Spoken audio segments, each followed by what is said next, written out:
Good day, everyone. I am here to make a video clip about the awareness of students to help eliminate sexually transmitted disease or STD or prevent teen-age pregnancy.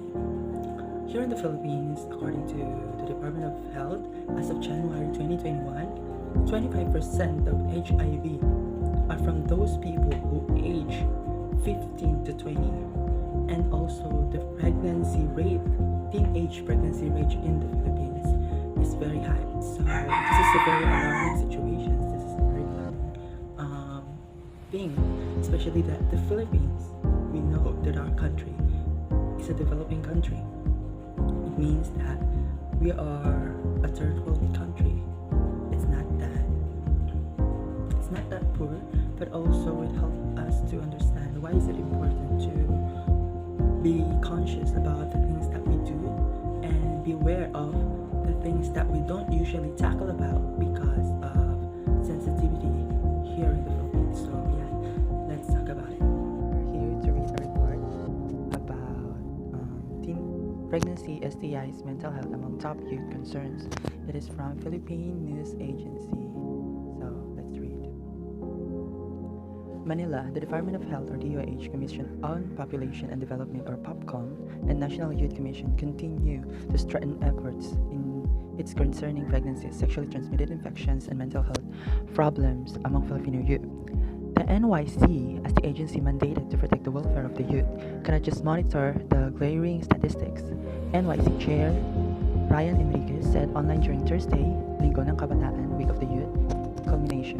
We would rather support the implementation of relevant plans to curb the rising percentage of teenage mothers and to promote activities that would encourage the youth to think twice before engaging in risky sexual behaviors, he said. The celebration tackled in the current status of the Filipino youth, including the registered birth rate among 15 to 19 age group. The adolescent's birth rate of 47 per 1,000 live births in this country remains high, as it exceeds the Asia-Pacific average of 33.5 and the global average of 44 according to the United Nations Population Fund. POPCOM Chief Juan Antonio Perez III said almost 500 Filipino youths gave birth daily in 2019. So, wow. This includes about 40 of those 10 to 14 years old every week. On average, there are around 64,000 minors or those who are below 18 years old who give birth annually, he said. The data prompted President Rodrigo Duterte to sign Executive Order Number 141, declaring as an urgent national priority the measures that address the root causes of adolescents' pregnancies and calling for a whole-of-government approach. As of its support, the NYC approved a resolution creating a strategic nationwide plan to address teenage pregnancy in the country as a national social emergency. So this is an emergency. The proposal is envisioned to augment to the strategy of the Philippine Youth Development Plan 2017 to 2022, specifically on the trust of the identified health center of youth participation that ensures the practice of healthy lifestyle as well as responsible sexual and reproductive health. HIV cases among youth. So HIV is a type of STD or sexually transmitted disease. So as of January this year 2021, 25% of HIV or human immunodeficiency virus cases reported were among those aged 15 to 20. Wow. POPCOM said there was condom lag in the same age bracket as reported in the HIV Strategic Plan of 2020. The country's HIV reactivity rate of reconfirmation of HIV infection tests continues to increase within the young key population, making the youth vulnerable to other forms of STIs as well. Meanwhile, as of 2020, there are 3.6 million young Filipinos who suffer from mental, neurological, and substance abuse disorder.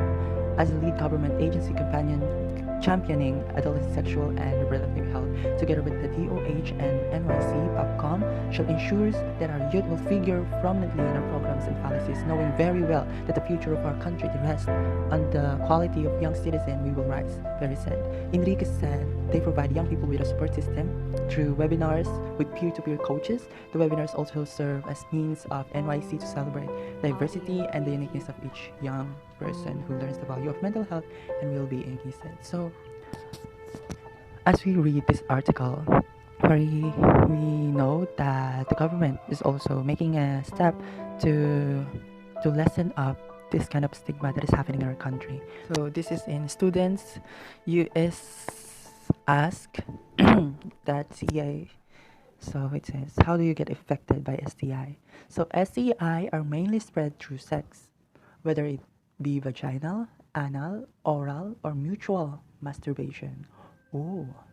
As well, some STIs can be transmitted through direct contact without having sexual intercourse, such as the sharing of sex toys. Ah.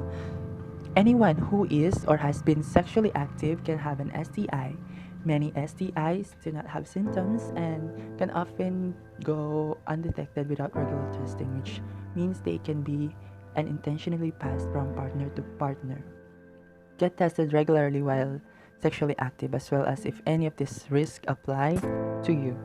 STI needs medical treatment because some STIs result in serious complications such as infertility, cancer, or birth defects. Most STIs can easily be treated without complications. Get tested when you have unprotected vaginal, anal, or oral sex.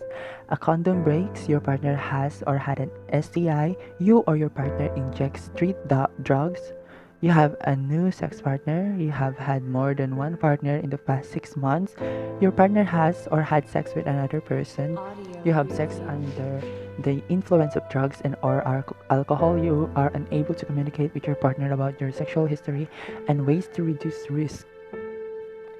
You are contacted by public health to say that you may have been in sexual contact with someone who has a reportable STI. Depending on the infection, your test result may not show any sign of the infection and if your body has not had time to recognize it or make antibodies against it. For the majority of STIs, if testing is done less than 72 hours from exposure, the test results may not be accurate. Others, such as HIV, can take up to 12 weeks to detect. If you're having a sex, do it right. Learn about safe sex methods and practice them. Always use protections and use it correctly. So when we say protections, know what means contraceptions like condom, pills, and other contraceptives. Talk with your partner about their sexual history. Get routinely tested for STIs. If you're being treated for an STI, avoid all sexual activity until both of you and your partners have been treated. So those are the things that we need to do for those people who are sexually active. The topics that we just discussed is very sensitive, but we need to tackle about it.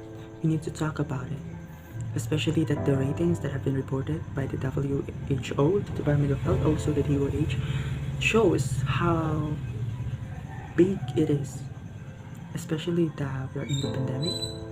A lot of people are experiencing hard time just for their living expenses.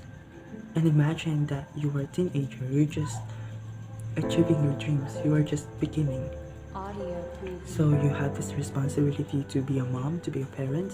This is not also applicable for girls, but also for boys also.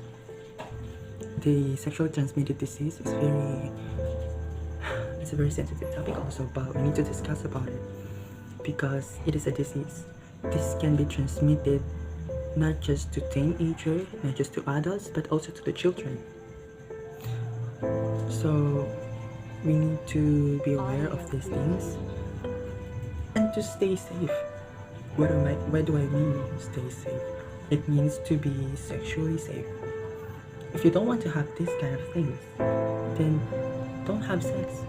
And if you want to have sex, then use contraceptions, use different safety sex method for you to be able to prevent yourself from this kind of things if you're not ready, especially the teenage pregnancy. So I just want to encourage people that you don't have to rush about sex. Sex is just a thing that most people commonly do by people that are married, people that are romantically sure to each other. So we don't need to rush about these things. So yeah, thank you so much for watching my videos. Bye bye.